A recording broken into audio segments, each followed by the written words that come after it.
Bonsoir Michael Stora. Oui, bonsoir. Vous êtes psychologue, spécialiste des addictions et je recommande à nos auditeurs Hyperconnexion, votre dernier ouvrage chez Larousse. Michael Stora, selon une étude Ellab, près d'un Français sur deux reconnaît qu'il consulte son mobile toutes les 10 minutes. On n'est pas dans une forme d'addiction collective pour vous à ce point ? Oui, évidemment que ça nous fait imaginer que nous avons un rapport adhésif, compulsionnel. Après, le terme d'addiction, si on est exigeant d'un point de vue scientifique, est un terme un peu excessif, mais c'est évident que lorsqu'on rentre dans le détail, on sait que les choses que nous utilisons le plus sur le portable, ce sont en général les SMS et les réseaux sociaux. Finalement, est-ce qu'on n'est pas plutôt dépendant aux autres, médiatisé par le portable, mais c'est plutôt à l'autre, et ce besoin fou de reconnaissance ou de communiquer peut-être est un révélateur que finalement nous sommes aussi, nous avons souvent des sentiments de grande solitude, d'autant plus dans les grandes villes. Vous préférez parler de consommation excessive, si on doit employer une bonne sémantique. Ça veut dire que l'excès, ça se soigne facilement, plus facilement qu'une addiction, Michael Stora, pour rassurer peut-être tous ceux qui sont accros à leur portable ce soir? Je ne sais pas si je vais être rassurant. Mais en tout cas, ce que j'aimerais surtout, c'est que c'est bien que les gens prennent conscience. Et puis, je crois que on a le droit aussi d'avoir des moments un peu d'excès. Je crois que il faut pas non plus considérer que le portable serait comme la cigarette ou d'autres choses, d'autres substances toxiques. Mais c'est plutôt de s'interroger. Et c'est vrai que c'est assez amusant de voir que lorsqu'on a un souci, un bug ou je ne sais quoi, c'est qu'est-ce que ça vient révéler chez nous dans notre capacité, au fond, à pouvoir s'en passer. Et c'est souvent dans ces accidents-là qu'on va voir à quel point on peut... Alors, l'idée après qu'on y ait des journées sans portable ou d'autres sortes de journées est peut-être un effet peut-être intéressant de se réinterroger. Moi, j'ai tendance à penser, plus je réfléchis à ces histoires-là, que c'est intéressant plutôt de les partager. Oui. Je crois qu'il faut aussi... Ça peut être... On peut parler autour de nos portables, on peut les partager dans le sens où simplement on va regarder la même chose au même endroit. Et je crois que c'est là où ça devient intéressant. Je pense qu'il ne faut pas, surtout pas que le numérique l'emporte sur le réel.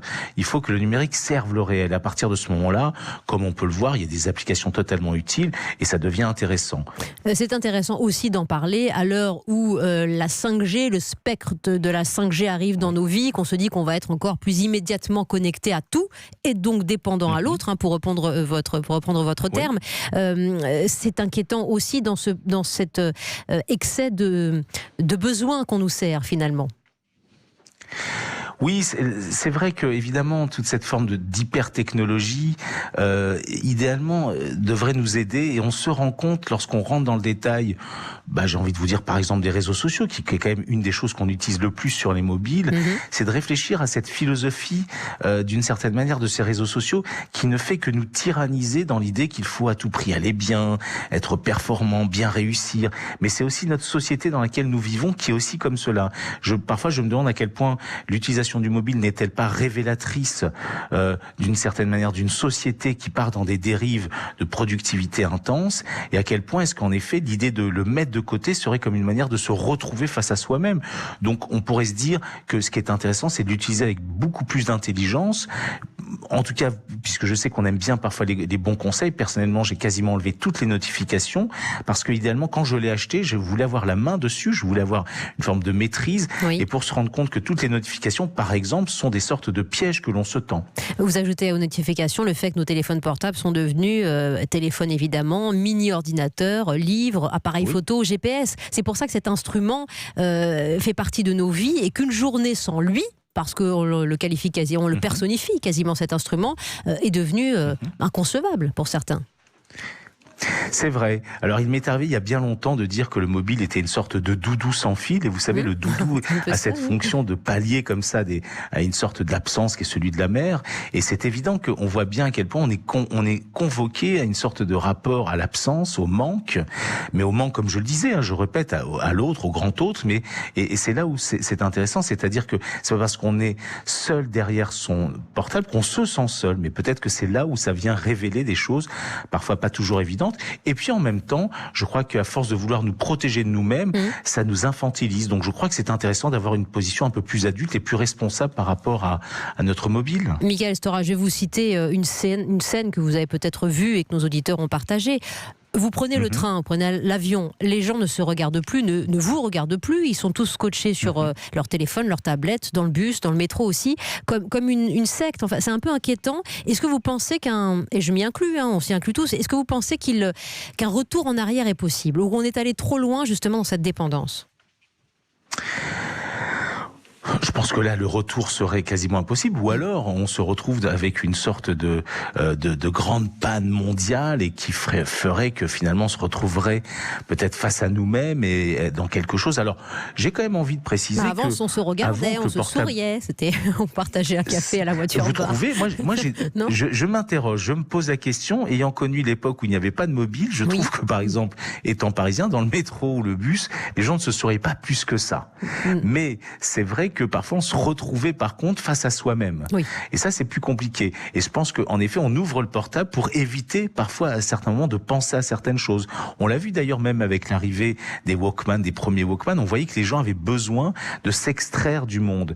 Et là, on voit que maintenant, on va finalement communiquer. Alors, je me souviens de quelqu'un qui avait imaginé une application où finalement, dans le même wagon, on allait utiliser une application pour parler avec des gens que d'habitude on n'avait pas l'occasion de connaître, une sorte de peut-être de rencontre dans le même espace, dans le voisinage finalement. C'est assez amusant d'imaginer que le portable puisse servir à des rencontres dans le voisinage. 60% des Français qui ne pourraient pas se passer de leur téléphone portable. Les jeunes en France qui passent 4 heures par jour sur leur téléphone, et vous soulignez les applications, les jeux sur Internet évidemment.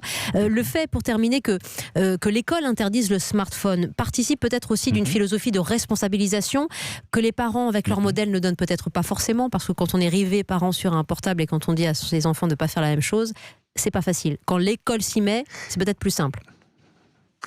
C'est vrai. Là, vous soulevez un vrai problème, c'est-à-dire la forme d'injonction paradoxale que peuvent avoir les parents, comme vous l'avez dit très très bien. Le fait que l'école soit le relais de la défaillance parentale, personnellement, je trouve pas non plus ça très très bien. Oui. On voit paradoxalement des professeurs qui font des tweets dictés. Donc l'idée, c'est comment faire pourquoi pas de ce mobile, un allié, pourquoi pas pédagogique, mais même au sein de la dynamique familiale. Je pense que le grand drame actuel, c'est que tout le monde est seul face à son écran.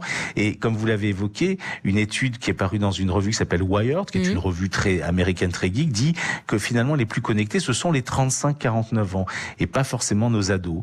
Les ados, quand même, toute la journée sont à l'école. Mais c'est vrai qu'il y a des paradoxes. Et je crois parfois, l'écran fait écran sur d'autres problèmes plus compliqués, de contextes familiaux et autres.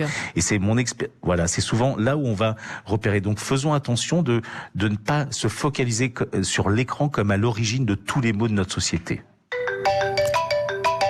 On répond ou pas, Mickaël ? Bah oui, je pense que c'est peut-être pour vous.